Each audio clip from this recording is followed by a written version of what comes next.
Hey guys, this is Sergeant Mick. I'm currently in my workshop, or in my garage, close to my workshop, which is behind me. It has been moved out, so it followed me at St. Hubert. This video is mostly for my Nerf subscribers.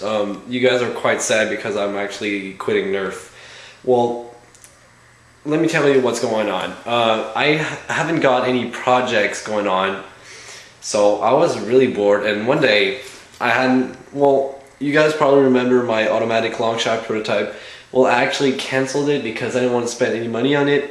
It was big, bulky, and it was not consistent. It was doing short stroke, long strokes like they're supposed to do, and then doing short stroke again. So I was kind of pissed by that. So I was like, fuck this. And I decided to go to the semi-automatic, but I haven't gone around to work on it.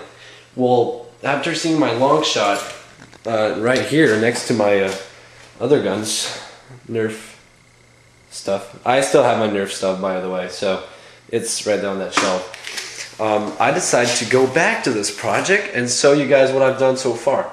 So this is probably, I don't know, I'm doing this because I have these guns. I don't know when I'm going to sell them, so why not try to make them better?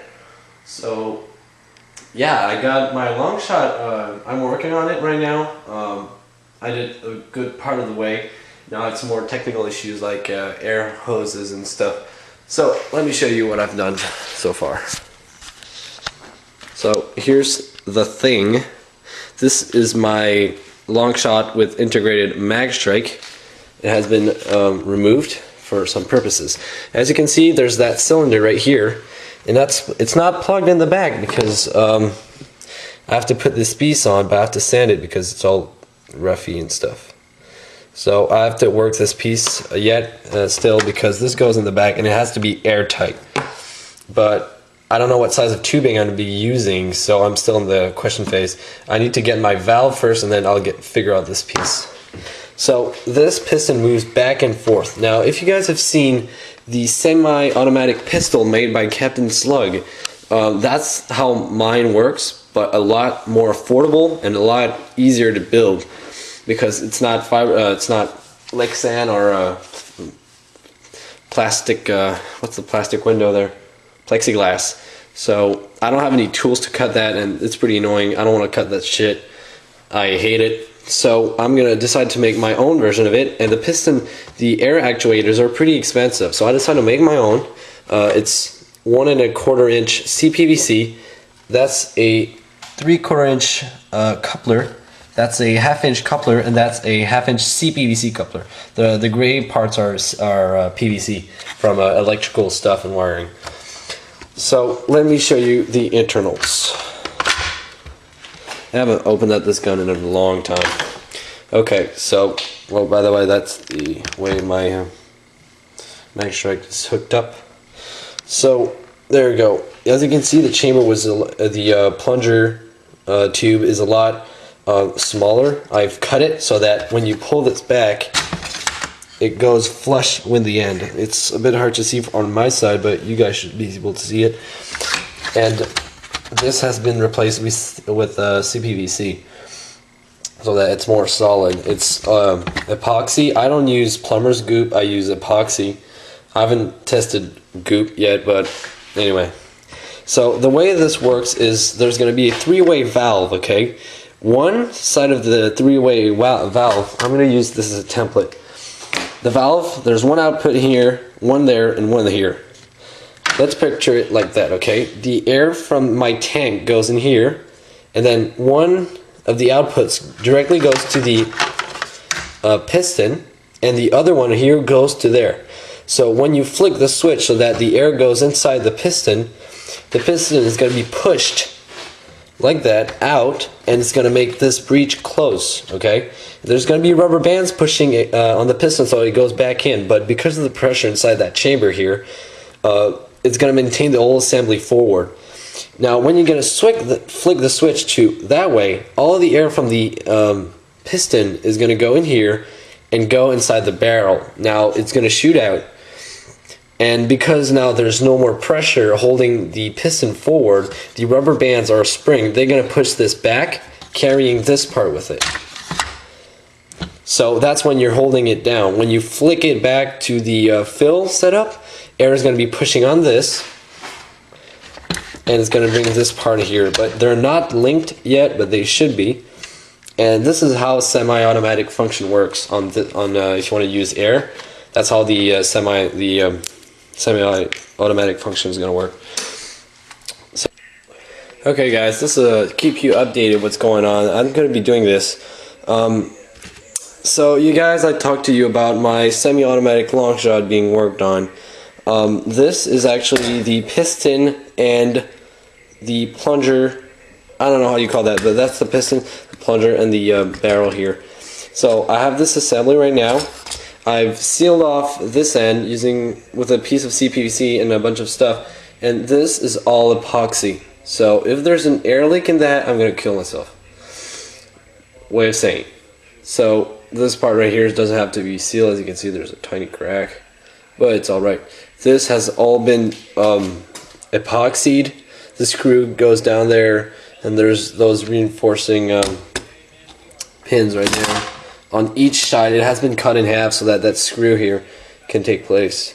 So this is the plunger assembly. I'll say the piston slash plunger assembly. So as this moves too. The only issue that I found is that I discovered that when I'm going to be placing this inside the gun, this is like a module. When I'm going to be placing this inside, I could actually afford putting my valve right here. But the thing is, this piece right here moves back and forth. So I was thinking, oh, let's put a tube, but where's the tube going to go? It's going to have to bend and move with the piston. So what I decided to do is to make my old plunger tube. Take these you know, the thing at the end right here. Well, it's in there, and I've put a bunch of epoxy down there to seal off around this piece of CPVC. And this, the color, it's the black color from the plunger tube. God, I'm so fucked up with names. Sorry, I haven't done Nerf in a long time. You know, on this piece right here that slides, there's a little ring right here. Well, it's actually inside here. And I've put a piece of CPVC and sealed all of the inside. Instead of using hot glue, I'm using epoxy, which is a lot stronger and airtight. So once this is dried, I'm going to switch this plunger with this one, which is glued, so it's kind of going to have to rip it off. And then the piece here that I made, I'm going to make it on the end here and seal it off so that I have it like, I won't need a piece of tubing to that coils up here. So it'll go directly to the valve here, and I just have to plug in my input like that. So it's going to be perfect. I won't have any tube, and I would have a good flow. So yeah, that's it for now. So I'll keep you up to date with that. Okay guys, I got some other work done to the semi-automatic part. So I'm going to take this off. So I managed to change this part right here, which is in the garbage, or somewhere here.